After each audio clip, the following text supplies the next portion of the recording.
Có chàng trai viết lên kênh lời yêu thương cô gái ấy, mối tình như gió như mây, nhiều năm trôi qua vẫn thấy giống như bức tranh vẽ bằng dịu êm ngày thơ. Có khi trong tiềm thức ngỡ ngàng, câu chuyện ta rất xa xôi, niềm riêng không ai biết tới. Hai người sống ở hai nơi, từ lâu không đi sát lối, chỉ thường có người vẫn hỏi gìn giữ nhiều luyến lưu. Mỗi khi nhớ đôi mắt biếc như thời chưa biết buồn đau.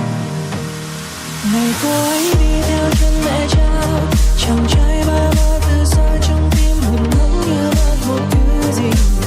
Không ai hiểu thấu vì tình yêu những đứa trẻ con tim.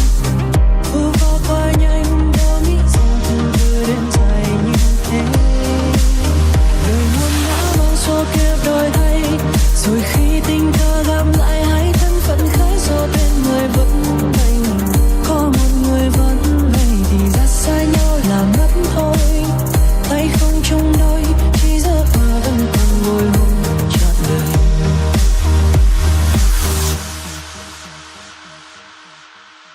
Có chàng trai lúc xuân xanh, ngược xuôi bon chen đất khách, mối tình cứ thế phai nhanh, dường như thôi không nghĩ đến. Ít lâu có cô gái làm dịu êm hồn đã khô, dẫu không có đôi mắt giống mùa thu.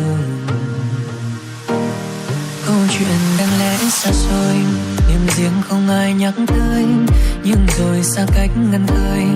Một hôm cơn mưa dẫn lối, thấy cô gái năm xưa khiến thuần thức như lúc đầu. Vẫn nơi đó đôi mắt biếc nhưng giờ đã biết buồn đau. Ngày cô ấy đi theo chân mẹ cha, chàng trai ba ba từ xa trong tim hụt hẫng như mất một thứ gì. Không ai hiểu thấu vì tình yêu những đứa trẻ con thì vu vơ qua nhanh, đâu nghĩ gieo từng từ đến dài như thế. Đời muôn ngã mang số kiếp đổi thay, rồi khi tình cờ gặp lại hãy thân phận khác sau tên người vẫn vậy. Có một người vẫn vậy thì rất xa nhau là mất thôi. Tay không chung đôi, chỉ giấc mơ vẫn còn bồi hồi trọn đời.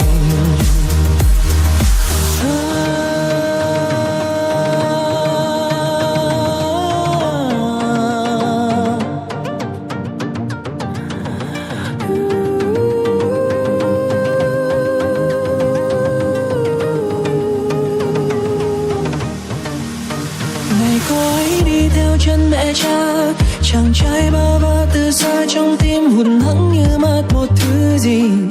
Không ai hiểu thấu vì tình yêu những đứa trẻ con thì vu vơ qua